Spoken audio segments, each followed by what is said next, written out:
Be me, Ava, HR Director. Today, reviewing resumes for our new software engineer position. Stack of qualified candidates on my desk.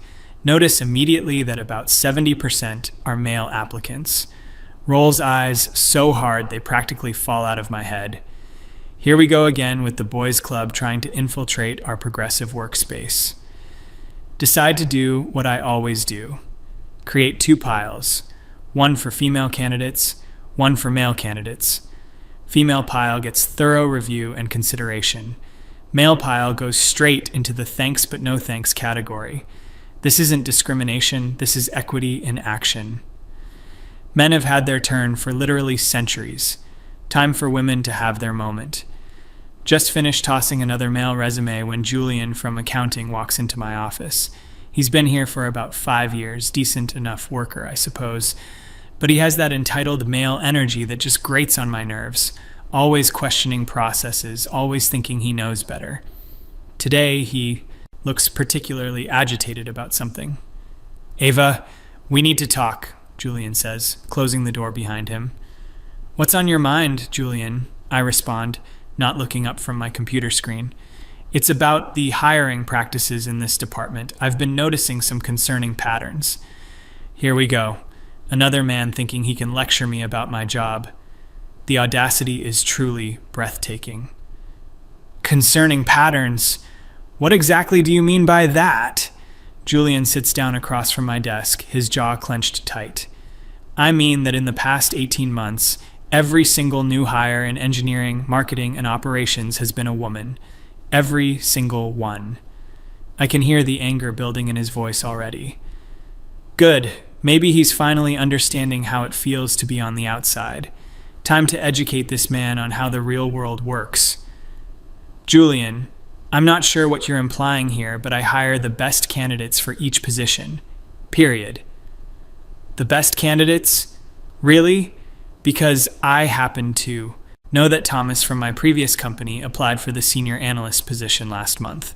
He has 10 years of experience and a stellar track record. Yet somehow Sarah got hired instead, despite having half his experience.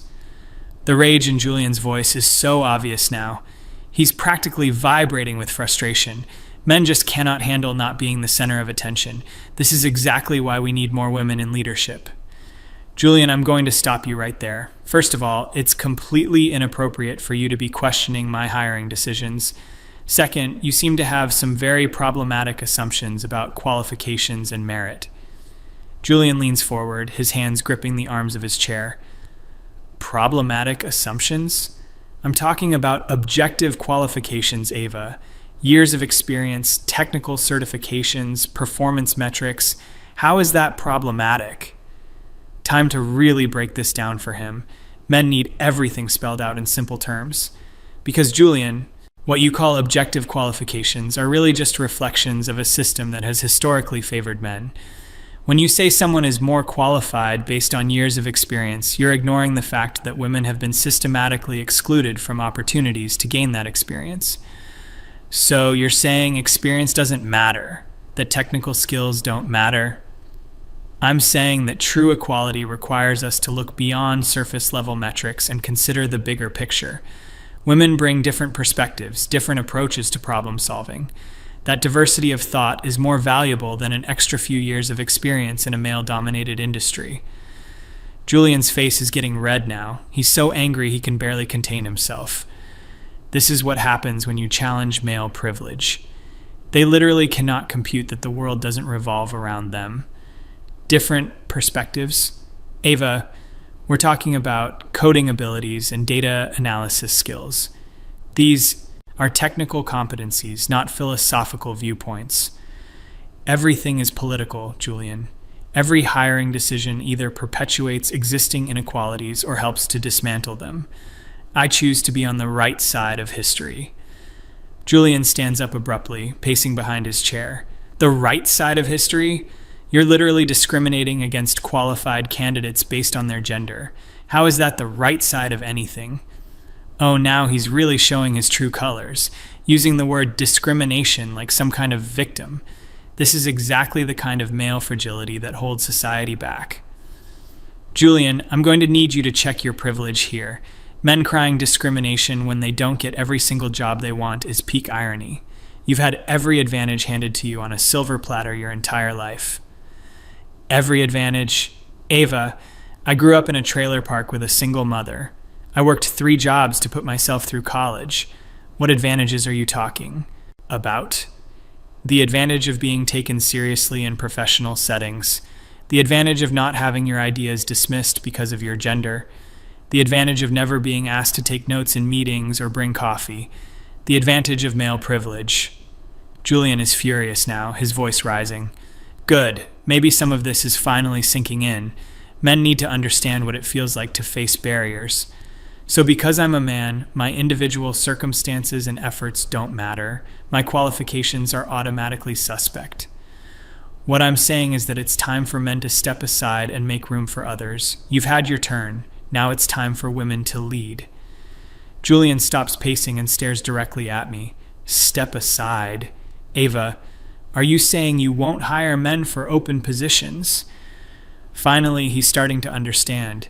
This conversation is actually going better than I expected. Time to be completely honest about my approach. Julian, let me be crystal clear with you. In my role as HR director, I have made a conscious decision to prioritize female candidates for all open positions. This isn't about being anti-man, it's about being pro-equality. Prioritize female candidates? What does that mean exactly? It means that when I have a choice between a male candidate and a female candidate, I will always choose the woman. Always. Because that's what real change looks like. Julian's hands are clenched into fists now. He's absolutely seething with rage. Perfect. This is exactly the reaction I was hoping for. Men need to feel uncomfortable if we're going to make progress. Always choose the woman, regardless of qualifications. Julian, you're still thinking about this all wrong. When you've been conditioned by patriarchal systems your entire life, you don't even recognize real qualifications when you see them. Male-defined merit is just another form of oppression. Julian sits back down, but I can see he's still trembling with anger. So if a woman and a man apply for the same position and the man has better credentials, more experience, stronger technical skills, you'll still hire the woman every single time. Even if it means the company gets a less capable employee. This question reveals everything wrong with his mindset. The assumption that men are somehow more capable by default. The entitlement is just staggering. Julian, the fact that you automatically assume the male candidate would be more capable proves my point. You've internalized these biases so deeply that you can't even see them. I didn't say male candidates are automatically more capable. I'm talking about specific scenarios where one candidate has objectively better qualifications than another. And I'm telling you that your definition of objectively better is contaminated by centuries of patriarchal thinking. Real progress requires us to actively counteract those biases. Julian is quiet for a long moment, just staring at me. I can practically see the gears turning in his head, trying to process the reality that merit isn't everything, that sometimes justice requires uncomfortable choices. Ava, let me make sure I understand your position. You're saying that you will not hire male candidates, regardless of their qualifications, because you believe it's necessary to counteract historical discrimination? Finally, you're starting to get it. Yes, Julian, I have made a deliberate policy decision to exclude male candidates from consideration, because that's what equity looks like in practice. A deliberate policy decision to exclude male candidates? Absolutely, I'm not ashamed of it, Julian. I'm proud of it. Every woman I hire is a step toward balancing the scales of justice. Julian's anger has shifted now. Instead of hot rage, it's become this cold, calculating fury. He's looking at me like he's seeing me for the first time. Good. Maybe he's finally understanding the gravity of the situation. So, when you told the executive team last month that our hiring practices are based on merit and equal opportunity, you were lying? I wasn't lying, Julian. I was describing a deeper truth about what merit and equal opportunity actually mean in a systemically biased world. A deeper truth, Ava, you just admitted that you refuse to hire men regardless of their qualifications. How is that equal opportunity? Because true equal opportunity requires active intervention against existing inequalities. Passive neutrality is just another form of complicity. I can see Julian processing this information. His anger is morphing into something else now. Maybe resignation, maybe understanding. Either way, this has been a productive conversation. Julian stands up again, but this time his movements are more controlled. Ava, I need to ask you one more time, just to be absolutely clear. You have a policy of not hiring male candidates. I have a policy of prioritizing qualified women over qualified men, yes. And before you ask, no, I don't consider that discrimination. I consider it justice. And this is something you've been doing consistently since you became HR director. Consistently and intentionally. It's one of the things I'm most proud of in my career. Julian nods slowly, like something has finally clicked. Maybe he's starting to see the bigger picture. Maybe he's beginning to understand his role in perpetuating inequality. Thank you for being so honest with me, Ava. This has been very enlightening. I hope it has, Julian. Real change requires difficult conversations like this one. After Julian leaves, I feel energized in a way I haven't in months. Finally, someone is asking the right questions. Even if he was angry, at least he was engaging with the real issues. Most men just stick their heads in the sand and pretend everything is fine. Spend the rest of the day feeling productive and purposeful. This is why I took this job, to make a real difference in people's lives, to create opportunities for women who have been overlooked for too long. 2 weeks later, Julian requests another meeting. Honestly surprised he wants to continue the conversation. Most men would have just gone back to their cubicles and sulked. Maybe he's more mature than I gave him credit for. Julian walks into my office again, same serious expression. Ava, I've been thinking a lot about our last conversation. Oh, what conclusions have you reached? I'm still struggling with some of the things you said. Can we talk through a few specific examples? Here we go again. Men always need everything explained multiple times, but at least he's making an effort to understand. Of course, Julian. What would you like to discuss? Well, take the marketing coordinator position we filled last month. I happen to know that David applied for that role. He has 5 years of marketing experience at Fortune 500 companies, an MBA in marketing, and a proven track record of successful campaigns. And Emma got hired instead. She's obviously intelligent and capable, but she just graduated college and has no professional marketing experience. Julian's anger is building again. I can hear it in his voice, see it in his posture. Men just cannot accept that their credentials don't automatically entitle them to jobs. Julian, this is exactly what I was talking about before. You're reducing people to resume bullet points instead of considering their full potential. Their full potential? Ava, marketing requires specific skills and knowledge that come from experience. How is someone with no experience going to manage a 6-figure advertising budget? Emma brings fresh perspectives and innovative thinking that David, with all his traditional experience, simply couldn't offer. Julian's voice gets louder, his frustration obvious. Fresh perspectives? She's never run a marketing campaign in her life. She doesn't know how to negotiate with vendors, manage budgets, or analyze market data. These aren't perspectives, they're fundamental job requirements. Julian, you're doing it again. You're assuming that male-dominated industry experience is somehow more valuable than alternative forms of knowledge and insight. Alternative forms of knowledge? Ava, we're talking about technical competencies. He's getting so worked up over this. Classic male reaction when their worldview gets challenged. Time to help him see the bigger picture. Technical competencies that have been defined by male-dominated industries to favor male candidates. The whole system is rigged, Julian. The system is rigged? Or maybe some jobs actually require specific skills and experience. Every system that produces unequal outcomes is rigged by definition. If traditional hiring practices consistently favored men, then those practices were fundamentally flawed. Julian slams his hand on my desk, his anger now fully unleashed. So the solution is to flip the script and consistently favor women instead. How does that solve anything? Because historical wrongs require active correction, not passive neutrality. Active correction, Ava, you're talking about deliberately hiring less qualified candidates based on their gender. How is that correction? The entitlement is just breathtaking. He genuinely believes that men deserve jobs more than women. This is exactly why we need policies like mine. Less qualified according to whose standards, Julian? Standards created by and for men.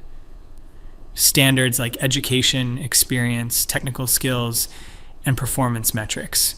Are you seriously arguing that those don't matter? I'm arguing that they matter less than diversity and inclusion. Julian stares at me in disbelief, his face red with rage. Diversity and inclusion matter more than competence, more than ability to do the job? In the long run, yes. A diverse workforce will always outperform a homogeneous one, even if individual hires seem less qualified on paper.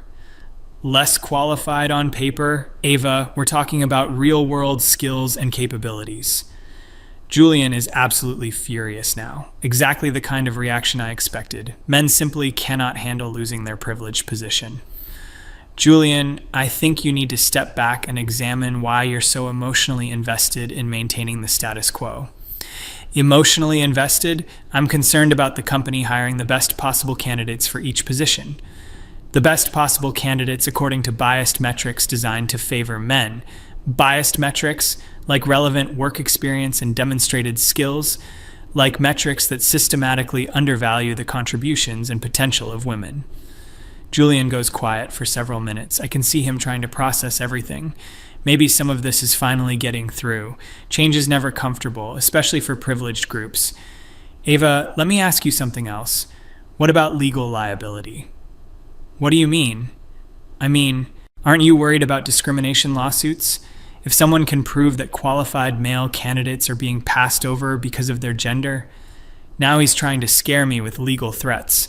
Typical male intimidation tactic when logical arguments fail. Julian, discrimination law is designed to protect historically disadvantaged groups, not to preserve existing inequalities. Actually, Ava, discrimination law protects all groups. Title VII specifically prohibits employment discrimination based on sex, regardless of whether the victim is male or female. Legal technicalities aside, no court is going to side with men claiming discrimination in a historically male-dominated industry. Legal technicalities, these are fundamental civil rights protections. Julian's anger is reaching new levels. He's practically shaking with rage. This conversation is really getting to him. Julian, I think you're missing the forest for the trees here. We're talking about social justice, not legal technicalities. Social justice? Ava, you just admitted that you have a blanket policy of not hiring men. How is that justice? It's justice because it addresses centuries of systematic exclusion of women from the workforce. By systematically excluding men from the workforce, by creating space for women to finally have the opportunities they deserve. Julian stands up and starts pacing again. His fury is palpable. Good. Maybe he's starting to understand what it feels like to be marginalized. Ava, do you realize what you're saying? You're admitting to systematic discrimination against an entire group of people based solely on their gender. I'm admitting to systematic correction of historical injustices. That's not correction, that's revenge. It's not revenge, Julian. It's equity. Julian stops pacing and looks directly at me. Equity? You keep using that word. I don't think it means what you think it means. Equity means providing different levels of support to different groups to achieve equal outcomes. Equal outcomes achieved through unequal treatment? Exactly. Julian stares at me like I've grown a second head. Men really struggle with complex concepts like equity and justice. They're so used to everything being handed to them. Ava, let me make sure I understand your position completely. You believe it's appropriate to discriminate against male job candidates in order to achieve what you consider equitable outcomes? I believe it's appropriate to prioritize female candidates to counteract historical discrimination. And you're comfortable with the fact that this means qualified men won't be hired. I'm comfortable with the fact that qualified women will finally get the opportunities they deserve, even if those women are less qualified than the men you're rejecting, even if those women have been systematically prevented from gaining traditional qualifications by a biased system.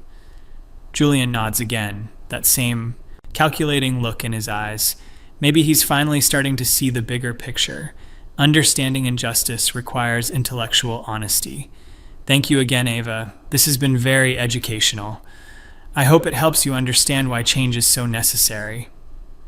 After Julian leaves, I feel even more confident in my approach.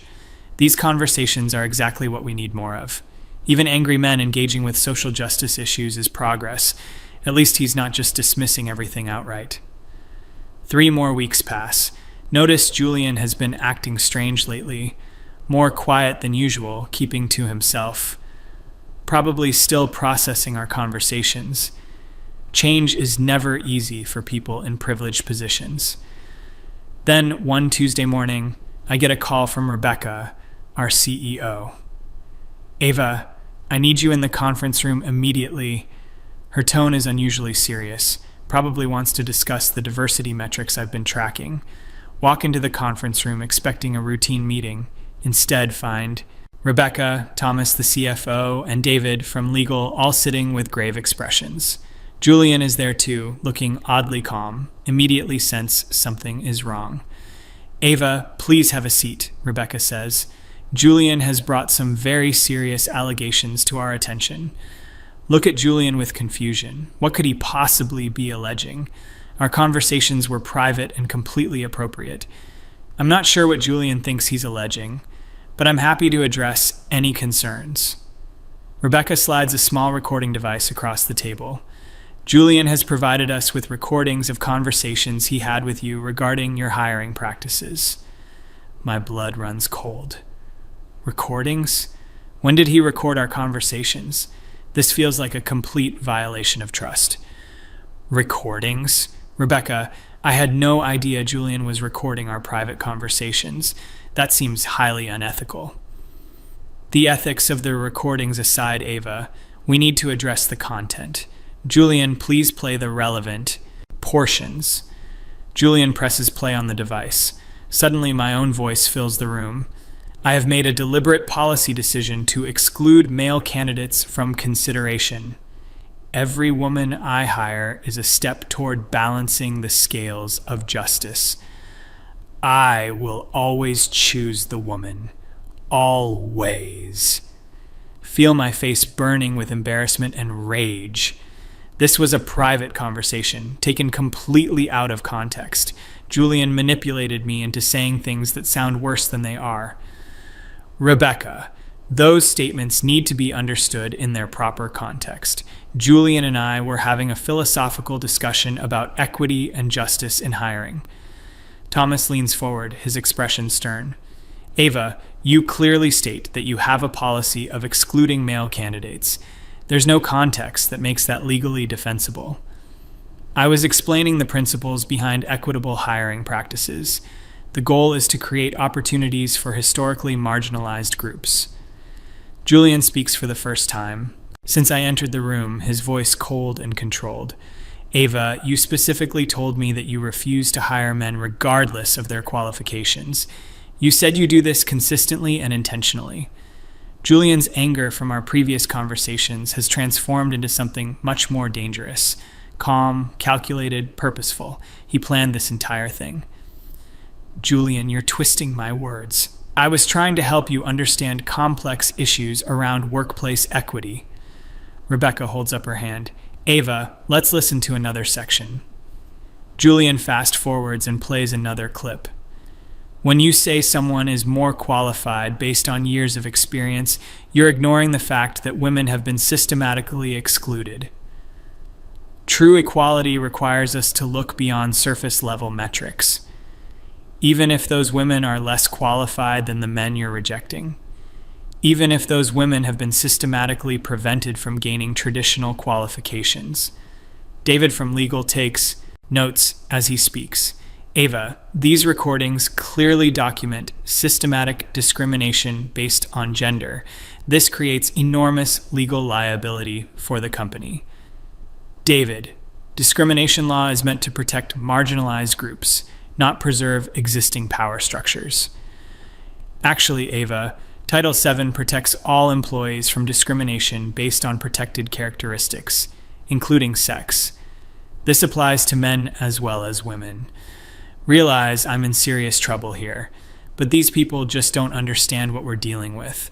Systemic change requires uncomfortable choices. Look, everyone, I understand this sounds problematic when taken out of context, but we're talking about addressing centuries of workplace inequality. Sometimes progress requires difficult decisions. Rebecca's voice is firm.